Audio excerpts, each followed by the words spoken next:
Hey friends, it's National Child Abuse Awareness Month, and as many of you know, I was a victim of child abuse. I was molested as a toddler by a cousin. We'll just say repeatedly molested by a different cousin a little later as a child, and then repeatedly raped by my ex-stepfather from 13 to 15. So I have some experience with this. I even went through the legal system, which was 3+ years of hell. I don't regret doing it, but there have been times I had, because in a lot of ways that experience was more traumatizing, I think, than the thing itself. Now, that's probably because the thing itself, my brain learned to disassociate, which is why I have short-term memory issues.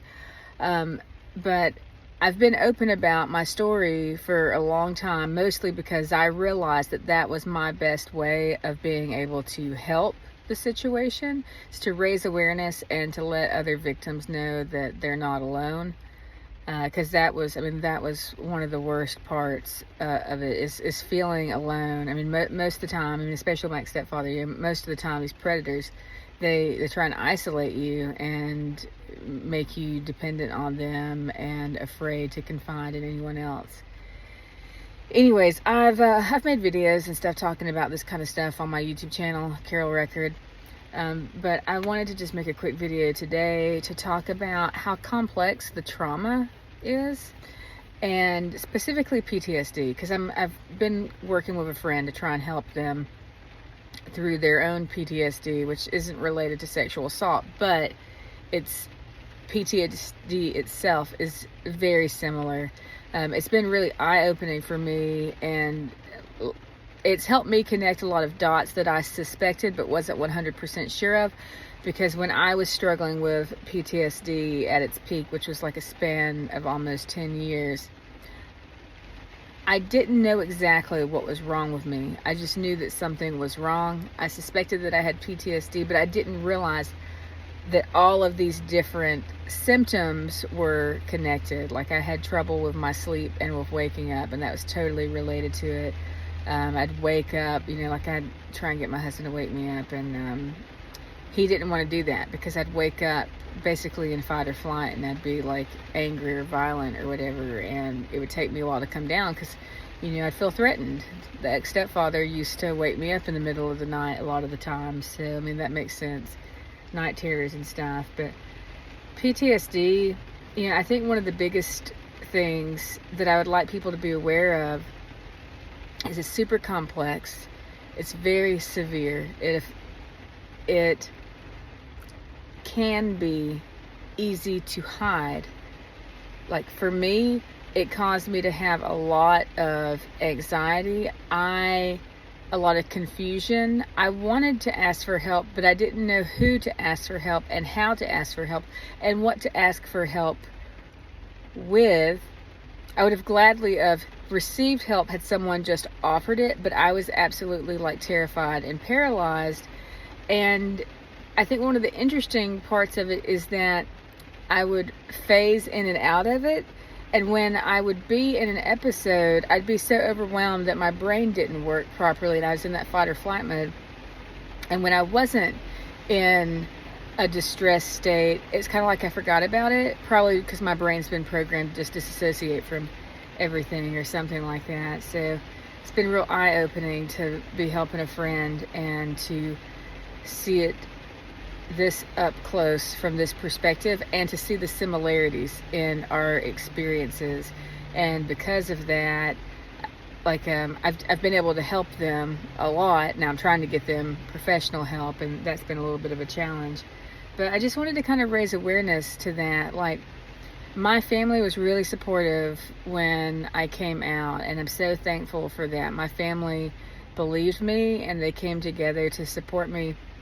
But they didn't know what they didn't know all my PTSD stuff. They didn't know how to deal with my night terrors and stuff. We didn't used to talk about this kind of stuff, or it wasn't as publicly discussed as it is now. And then also I hid a lot of it. I tried my best to hide it because I was ashamed. I felt broken. I felt defective. I felt like an idiot. I felt like a loser. I didn't understand why I couldn't get myself to wake up or force myself to do things. I didn't understand why I would cry my eyes out at the thought of making a phone call to, to a stranger, like I needed to call and make a doctor's appointment. But I absolutely was terrified of doing anything like that. Anything that was unknown or new for years and years and years, I really wanted or needed someone to walk me through it or guide me through it or hold my hand through it the first time I did it. After that, after I was familiar with it, I was okay. But like the unknown, like it freaked me out. And I struggled for a long time. I did not want to feel weak, and I did not want to look weak in front of other people's eyes. So I did my best to hide just how bad my PTSD was. And I messed up. I did the best I could, with the knowledge that I had. But I'm spent almost 10 years getting through undergrad, racked up a ton of debt, had a lot of job issues because of things like it was a mess. It was a mess. And now, having come out the other side, with a lot of knowledge and awareness of this, I feel like most PTSD, most people with PTSD, as long as they're willing, like, they need someone to help them. And from my experience, my personal experience, and that I've seen of others, most of the time they are not capable or likely to ask for help themselves. But if you offer it, from my experience, most of them are more likely to let you help them. And they really need it. I needed it. So, I'm trying to be the person that I needed when I was suffering through this for my friend.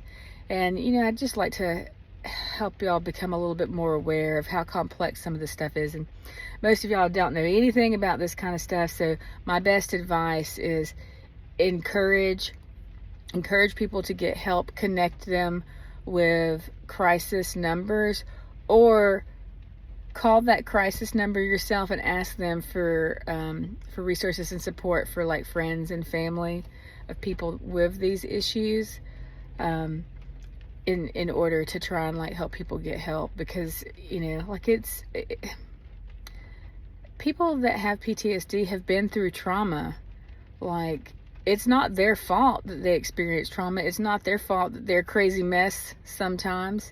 Like, we need to take care of each other. So anyways, I'll probably post some more videos later on since we're already back to this month. But yeah, guys, and just know that if you're someone that experiences PTSD, or has experienced it in the past, I'm here for you, as a cheerleader and supporter, and you can always reach out, and I'll try and help you find the help that you need. Love you.